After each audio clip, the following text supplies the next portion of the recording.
Fast track. Fast track ఏం chapter? Fast track fifth chapter, chapter 5, taxation in case of liquidation and buyback. It's very simple chapter. నీకు liquidation టైంలో taxation treatment ఏంటి, ఒక company liquidate అవుతున్నప్పుడు ఎలా taxation వస్తుంది, ఒక కంపెనీ వాళ్ళ షేర్స్ని వాళ్ళని బైబ్యాక్ చేస్తున్నప్పుడు టాక్సేషన్ ఎలా ఉంటుంది. ఫస్ట్ వన్ లిక్విడేషన్ గురించి చూద్దాం. లిక్విడేషన్ అయ్యేటప్పుడు కంపెనీ హ్యాండ్స్లో ఎటువంటి ట్యాక్స్ ఉండదు. లిక్విడేషన్ అయింది, కంపెనీ క్లోజ్ అవుతుంది. సో అందరు లైబిలిటీస్ అందరినీ డిశ్చార్జ్ చేసిన తర్వాత ఎవరికి ఇస్తాం? లాస్ట్లో ఈక్విటీ షేర్ హోల్డర్కి అసెట్స్ డిస్ట్రిబ్యూట్ చేస్తాం, ఆర్ మనీ ఇస్తాం. Money plus assets. ఇప్పుడు ఎవరి హ్యాండ్స్లో టాక్సబుల్ సార్ అది అంటే షేర్ హోల్డర్ హ్యాండ్స్లో టాక్సబుల్, కంపెనీకి అది ఎగ్జామ్టెడ్. సో షేర్ హోల్డర్ హ్యాండ్స్లో టాక్సబుల్ సార్. ఎంత amount taxable sir? Very simple sir. ఎలా టాక్సబుల్ అవుతుంది, ఏ హెడ్లో టాక్సబుల్ అవుతుంది అంటే క్యాపిటల్ గెయిన్ హెడ్లో టాక్సబుల్. కానీ up to the extent of accumulated profits distribute చేస్తే మాత్రం అసెట్, అది డీమ్డ్ డివిడెండ్ అంట. ఒకవేళ నువ్వు డీమ్డ్ డివిడెండ్ అంటే మాత్రం అది తీసేసి క్యాపిటల్ గెయిన్ హెడ్లోనే టాక్సబుల్. క్యాపిటల్ గెయిన్ హెడ్లో ఎఫ్ఎంవి అంటే ఫుల్ వాల్యూ ఆఫ్ కన్సిడరేషన్ అంటే ఎంత తీసుకుంటావు? Money received, market value of the assets, ఈ రెండింటిని యాడ్ చేసి ఫుల్ వాల్యూ ఆఫ్ కన్సిడరేషన్లో తీసుకుంటావు. కానీ ఒకవేళ అందులో ఏదైనా డీమ్డ్ డివిడెండ్ అని నువ్వు అంటే దాన్ని రెడ్యూస్ చేయి, అది అదర్ సోర్సెస్కి తీసుకెళ్ళి. సో చూడమ్మా, FMV of the assets received plus money received plus FMV of assets received minus deemed dividend. Deemed dividend అంటే ఏంటి సార్? నువ్వు అసెట్ డిస్ట్రిబ్యూట్ చేస్తున్నప్పుడు లిక్విడేషన్ టైంలో up to the extent of accumulated profits whether capitalise or not, దాన్ని deemed dividend అంటాను under section 222C. So minus cost of acquisition or indexed cost of acquisition. కానీ indexation ఎప్పుడు వరకు మాత్రమే ఇస్తావు? Up to the liquidation year, అప్పుడు వరకు మాత్రమే లిక్విడేషన్ ఇండెక్సేషన్ ఇస్తావు. పీరియడ్ ఆఫ్ హోల్డింగ్ వరకు అది అక్కడ వరకు మాత్రమే తీసుకుంటాం. ఫర్దర్గా ఏదైతే అసెట్ నువ్వు లిక్విడేషన్ టైంలో సేల్ చేస్తావో ఆ అసెట్ కాస్ట్ ఆఫ్ ఎక్విజిషన్ నీకు నిజంగా ఫ్రీగా వచ్చింది, కానీ ఈ కాస్ట్ ఆఫ్ ఎక్విజిషన్ ఎంత తీసుకుంటావు? Fair market value. ఎంత తీసుకుంటావమ్మా? Fair market value as on the date of liquidation. So ఏదైతే నువ్వు ట్యాక్స్ కట్టావో, ఏ వాల్యూ మీద అయితే నువ్వు ట్యాక్స్ కట్టావో ఆ వాల్యూని తీసుకుంటావు. అది వెరీ సింపుల్ లిక్విడేషన్, అంతే.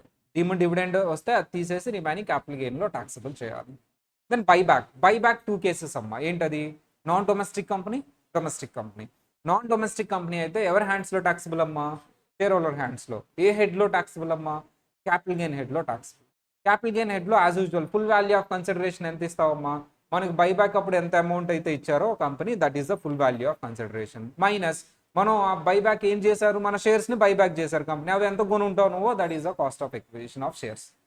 ఇండెక్సేషన్ అయితే indexation, very simple, normal capital gain.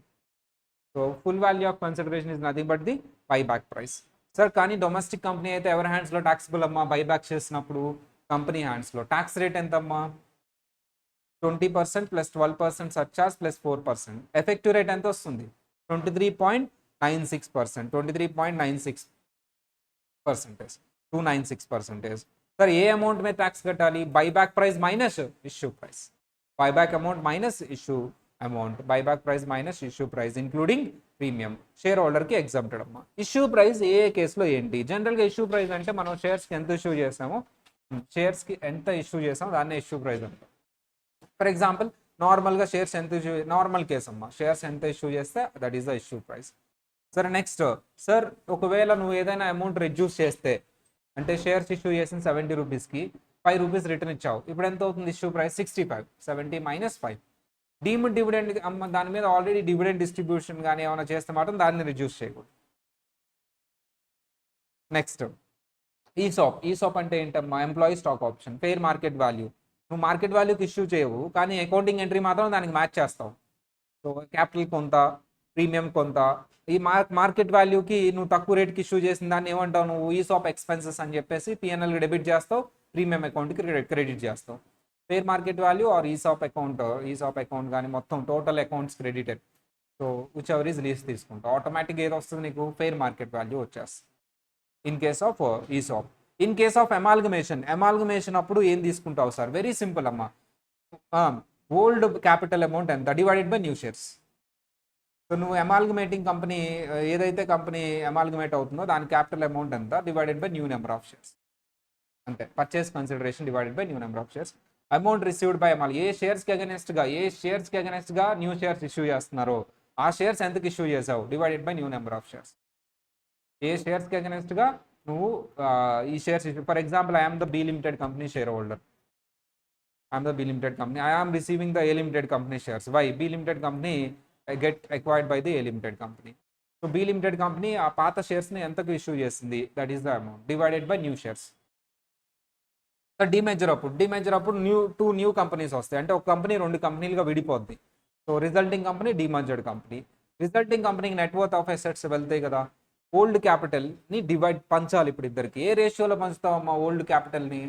Net worth రేషియోలో. ఎంత అయితే నెట్వర్త్ వాళ్ళకి ఇచ్చామో divide total net worth. So net worth of the resulting company divided by total net worth.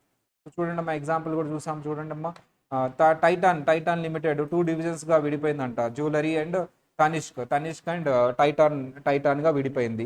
తనిష్కి ఎంత నెట్వర్త్ ఇచ్చామమ్మా? 200 crores నెట్వర్త్ ఇచ్చాం. సో ఆ పాత షేర్స్ ఎంతకి ఇష్యూ చేశారు? 70. ఆ 70ని ఇద్దరికి పంచాలి. ఏ రేషియోలో పంచాలి? 200 crores డివైడెడ్ బై 500 crores. విడిపోకముందు టైటాన్ ఎంత వాల్యూ? 500 crores. విడిపోయిన తర్వాత ఈ తనిష్కి ఎంతకి ఇచ్చారు నెట్వర్త్ ఆఫ్ అసెట్స్? 200 crores. ఆ రేషియోలో డివైడ్ చేస్తే తనిష్కి ఎంత క్యాపిటల్, ఓల్డ్ క్యాపిటల్ ఎంతమ్మా? Old capital amount 28 lakhs divided by new shares ఎంతమ్మా? 20,000 shares. మరి టైటాన్ డిమర్జెడ్ కంపెనీ విడిపోయిన తర్వాత అలా ఉంటుంది కదా, సో దానికి సంబంధించి balance capital divide by balance వాళ్ళ ఓల్డ్ షేర్స్ ఏవైతే అది. నెక్స్ట్ సార్, ఇంకా మరి in case of shares allotted for purchase of ఎసెట్కి అగెనెస్ట్గా పర్చేస్ చేస్తే దట్ వాల్యూ ఆఫ్ ఎసెట్, లయబిలిటీకి అగెనెస్ట్గా షేర్స్ ఇష్యూ చేస్తే that value of liability. Sir shares issued in lieu of ఇది ఇష్యూడ్ సక్సెషన్ ఏంటమ్మా? Shares issued or allotment of succession or conversion of partnership firm into company. Partnership firm company కింద convert అయింది, ఆ పార్ట్నర్స్కి shares issue చేసాం. అప్పుడు ఎంత sir? Book value of assets. Don't take TDS, TCS, advance tax, but take income tax refund in the assets. Minus liabilities. In liabilities, don't take book value of liabilities. Don't take payment తీసుకోకూడదు liability set. Capital, reserves and surplus, provisions, contingent liabilities. ఇవన్నీ తీసుకోకుండా liabilities reduce చేయి. మీకు ఏమొస్తుందమ్మా ఇప్పుడు? A minus B వస్తుంది divided by number of shares issued on conversion. ఓకేనా? Bonus షేర్స్కి issue price ఎంత తీసుకుంటామమ్మా? Nil. So when shares issued on conversion of preference shares. అమ్మ షేర్స్ని బైబ్యాక్ చేశాను, అవి ఎలా వచ్చినాయి సార్? ఎంతకి ఇష్యూ చేసావు? నేను ఇష్యూ చేయలేదు సార్, ప్రిఫరెన్స్ షేర్స్ని కన్వర్ట్ చేస్తే వచ్చినాయి సార్, వాటిని నేను బైబ్యాక్ చేసింది. అయితే ఆ ప్రిఫరెన్స్ షేర్స్కి ఎంతకి ఇష్యూ చేసావో that is the issue price. Or bonds debentures convert చేసిన same rule. Sir in case of demat account నువ్వు బైబ్యాక్ చేస్తున్నప్పుడు ఏది ఫాలో అవుతావు అమ్మా? బైబ్యాక్ ఫిఫో ఫాలో అవుతావు, లిఫో ఫాలో అవుతావు? Demat FIFO, first in first out. First buyback చేసినట్టుగా first ఎంత ఇష్యూ చేసావో అది issue price. Next in other cases what is the face value is the issue price. దానికి ఒక ఎగ్జాంపుల్ చూసాం మనం చక్కగా. సో ఇది ఓవరాల్గా fast track with respect to the taxation of liquidation and buyback.